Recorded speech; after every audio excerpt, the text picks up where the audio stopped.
자, 여러분 안녕하십니까? 이 시간에는요, RNAV가 무엇인지 한번 관해서 알아보도록 하죠.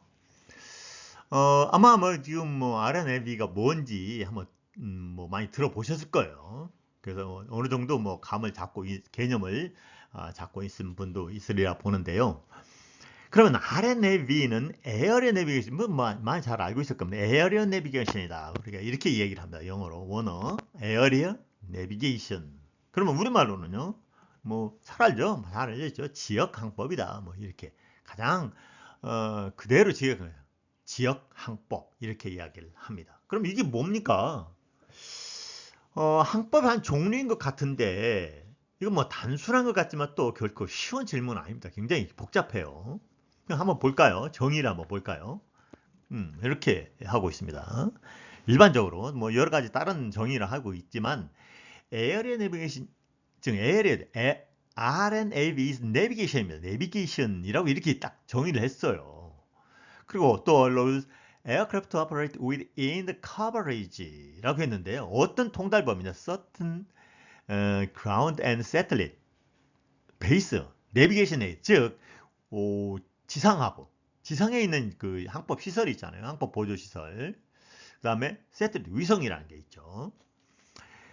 그래서 이 정의에 따르면 그 항법이라고 분명히 우리가 정의를 하고 있고 지상이라든지 위성 기반 항법 보조시설 범위 내에서 이렇게 얘기를 하고 있습니다. 그죠? 항법 그리고 이같이 내에서 운항을 하도록 한다라는 것이죠. 그럼 지상시설로면 대표적으로 우리가 가장 잘 알려지는 게 뭡니까? VOR. 그죠? VOR하고 DME 시설. 왜냐면 VOR은 방위, 그 다음에 DME는 거리를 이렇게 지시를 해주는 거니까 대표적인 시설입니다. 그럼 위성은요? 당연히 GPS죠.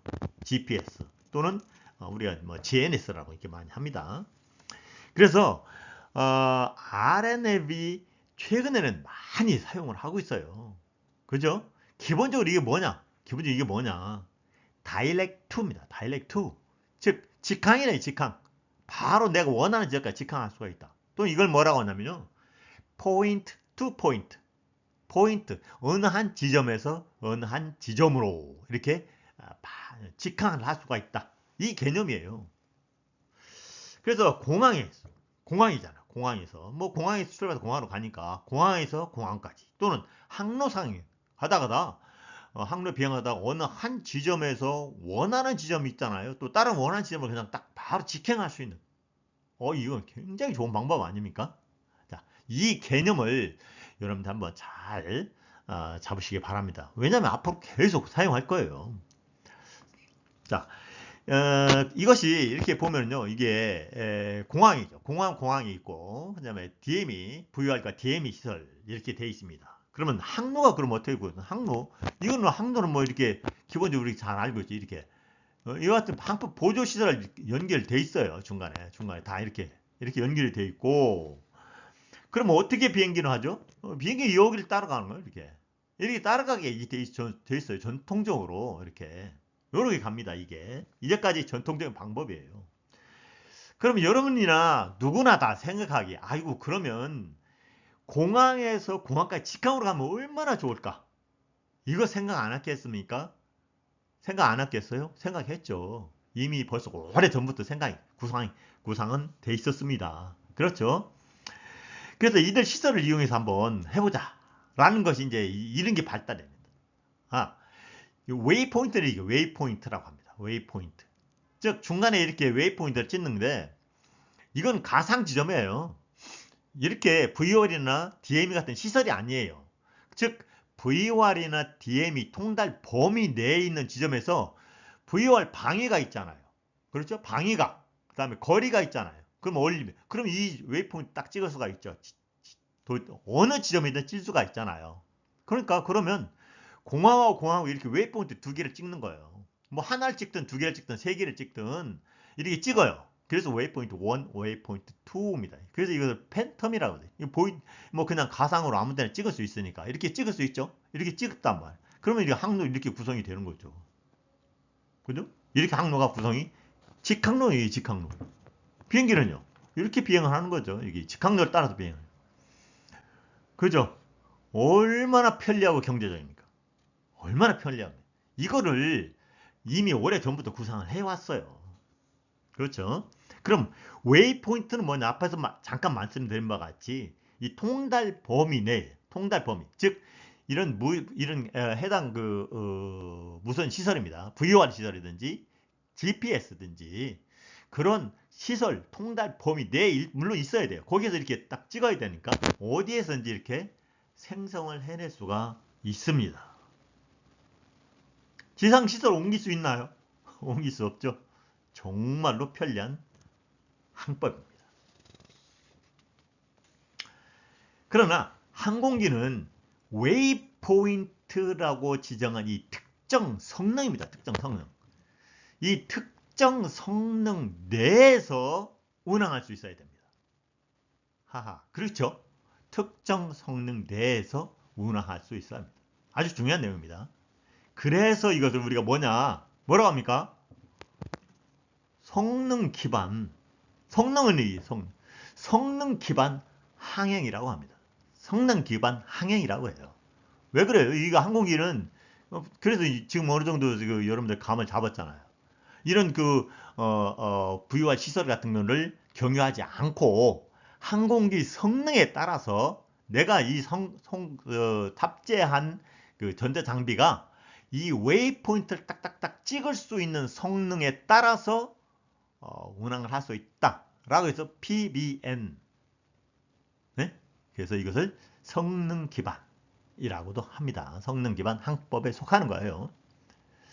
그래서 초기에는 그 RNAV를 어떤 사람은 이게 대체 뭔 약자나 정확하게 에어로 내비게이션인데 처음에는요 이렇게 랜덤입니다. 랜덤 내비게이션 이렇게 있어요. 랜덤. 그냥 임의로 찍는 거니까 그죠? 이렇게 명칭이 있죠. 그래서 RNAV 이렇게 돼 있는데 이제 점점 이것이 발달해서 지금은 에어리어입니다. 에어리어 내비게이션 이렇게 해서 A에 있는 R하고 내비게이션은 RAV 그래서 RNAV 이렇게 정착이 되어 있습니다. 참고로 여러분들이 알아두시기 바랍니다. 다음 볼까요? 자, 키포인트는 이제 RM의 성능 기반 항법이라고 했죠. 그렇죠? 그럼 어떤 성능을 해냐? 그래서 RNA 성능은 RNAV 숫자로 이렇게 지정됩니다. 예를 들어서 RNAV10, RNAV5, RNAV2, 1 이렇게 되는데 예를 들어서요. RNAV10이다 라고 했죠. 그럼 10이면은요. 이게 뭐냐? 웨이포인트를 했는 항로가 딱 구성이 됐잖아요. 그죠? 항로를 구성했어요. 그러면 항로 중심선으로부터 양쪽으로입니다. 양쪽으로 10 노티칼 마일 10 노티칼 마일 내에서 운항할 수 있다. 10 노티칼 마일 내에서 그렇군요. 10 노티칼 마일 그렇죠? RNAV10 그러면 RNAV5는 그 5 노티칼 마일은 중심선으로부터 5 노티칼 마일 내에서 항공기를 운항할 수 있는 성능 갖춰야 된다. 점점 더 이 범위가 좁아지면 좁아질수록 정밀하다고 해야 되겠죠. 정밀하면 정밀할수록 항공기 탑재 장비는 그만큼 더 정밀해야 되겠죠. 자, 2 노티칼 마일. 2 노티칼 마일. 우리가 통상적으로 그 VOR 벡터 항로는 얼마입니까? 통상 4 노티칼 마일 해서 전체적으로 8 노티칼 마일이죠. 근데 이 RNAV는 지금 RNAV2 성능을 하면은 갖췄다라고 하면 2 노티칼 마일에서 항공기를 운영할 수가 있어요.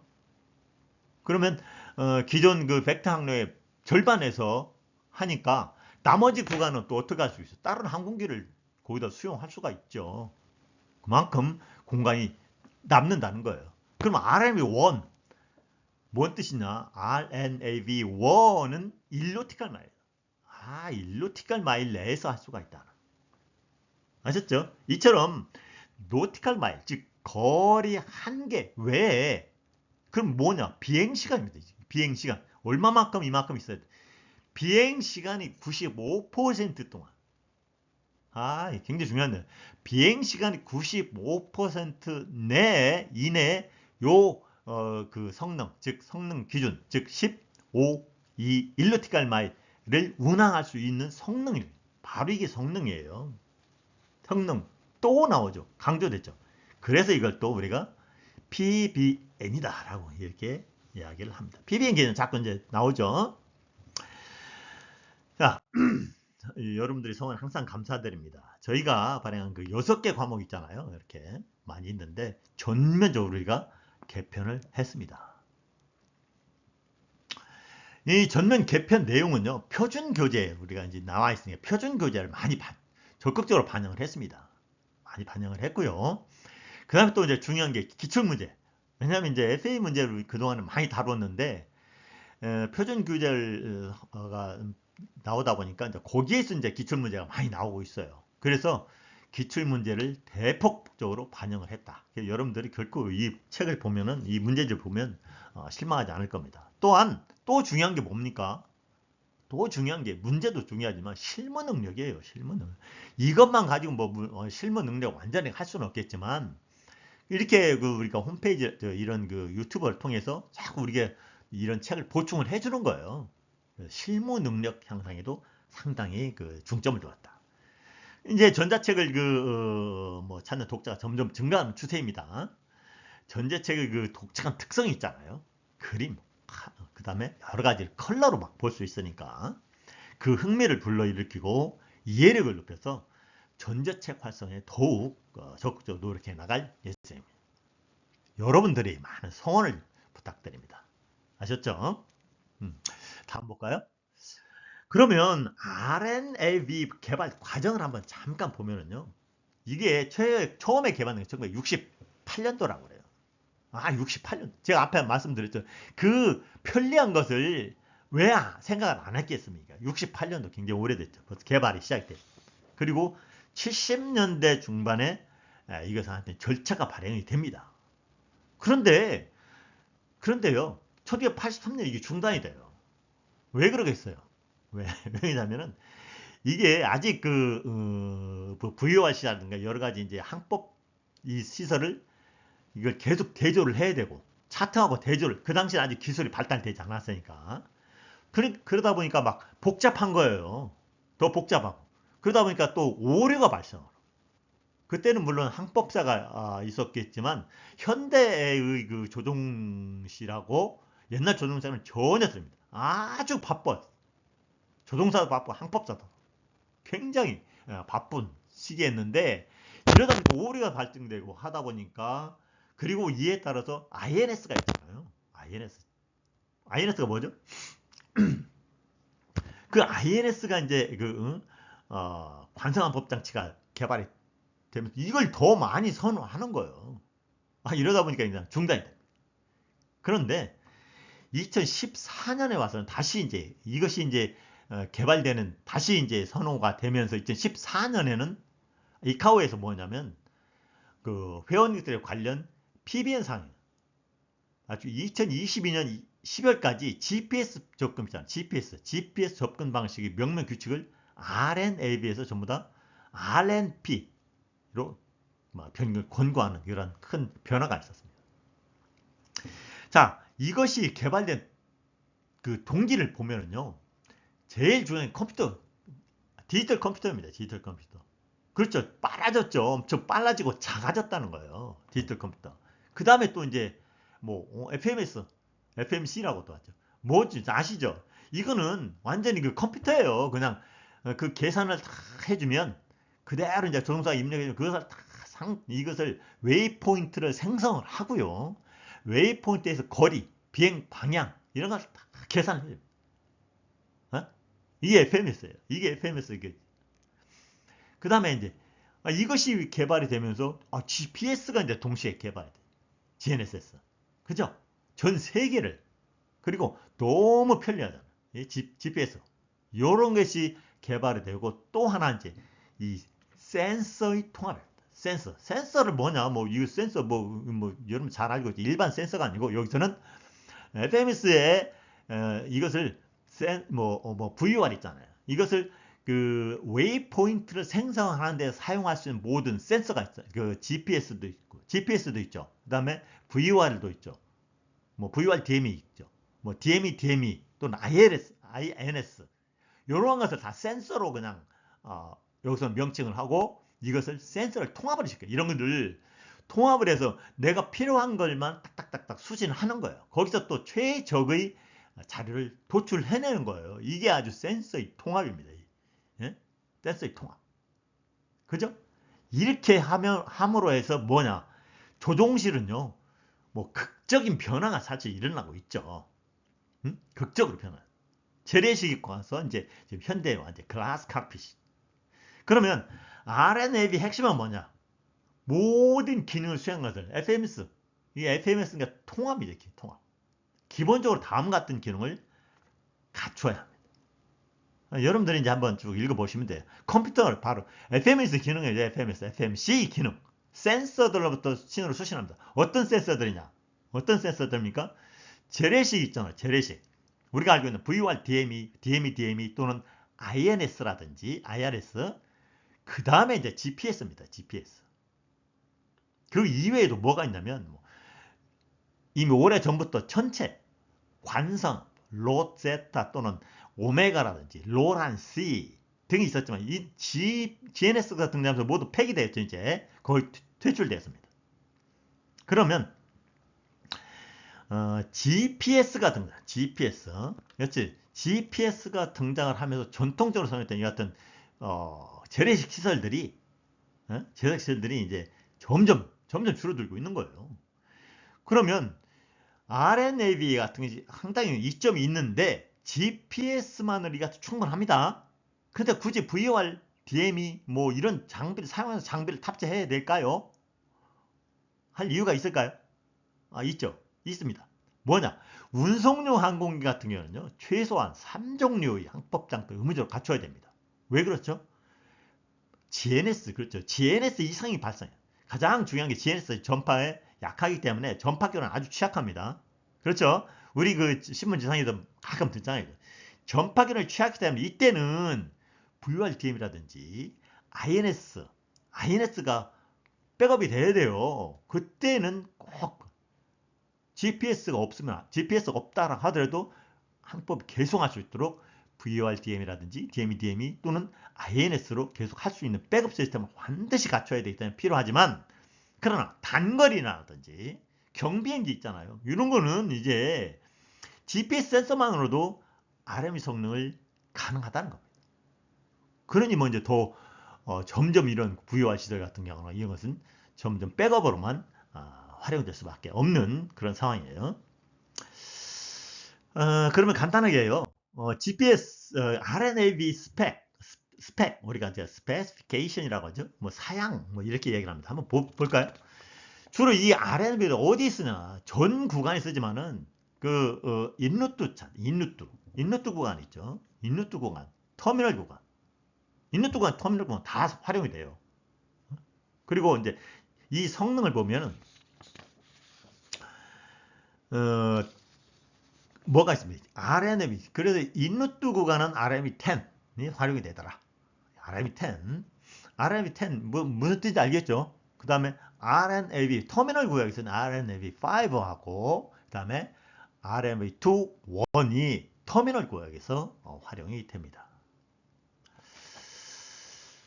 자 어쨌든 그 RNAV는 뭐 이제 이륙에서 착륙까지 전체 비행 단계에 적용할 수 있도록 성능이 더욱 향상되고 있다라고 보시면 됩니다. 자, 이 조표를 한번 볼까요? 이 조표는요. 국내 항공로 현황입니다. 항공로 현황 한번 보세요. 자, 41개, 국내 41개 항공로 중에 33개입니다. 33개. 무려 33개가요. RNAV 항로예요. 네? RNAV 항로. 이러니 RNAV 안 할 수가 있어요. 그리고 이제 그러다 보니까 이제 VOR이 재래식이라고 하죠. VOR이라든지 뭐 벡터 항로 이건 예비로 밀렸죠. 그 이뿐 아니라 뭡니까? 접근 절차 있잖아요. 접근. 항공기 마지막 접근 절차. 대부분 RNAV, RNP로 활용되어 있습니다. 앞에서 제가 이카에서도 그렇게 권장하고 있다고 바꾸라고 했죠. RNP로 활용되고 있습니다. 이러니 뭐 RNAV, RNP 뭐 학습이 많이 필요하겠죠. 많이 알아. 자, 그럼 다음 볼까요? 그 RNAV 장점은 뭐냐 이렇게 좀 해봤는데 여러분들이 앞에서 설명한 내용들이에요. 여러분들이 한번 정지 화면 놓고 한번 보시고 여러분들도 한번 생각을 해보시기 바랍니다. 그래서 RNAV 한마디로 말하면 뭐냐? 다이렉트 투다 다이렉트 투 또는 포인트 투 포인트 항법이다. 이렇게 여러분들 연상을 하시면 돼요. 여러분들 확실하게 정의를 이것을 개념을 잡고 있어야 돼요. 그래서 RNAV는 앞으로 증가하는 항공 수요 있잖아요. 계속 증가하죠. 능동적 그리고 또 안전 항법으로 더욱 더 발전하게 될 것입니다. 그래서 다음에는요, RNP가 뭔지, RNP가 무엇인지 한번 다뤄보도록 하겠습니다. 자, 여러분 감사합니다.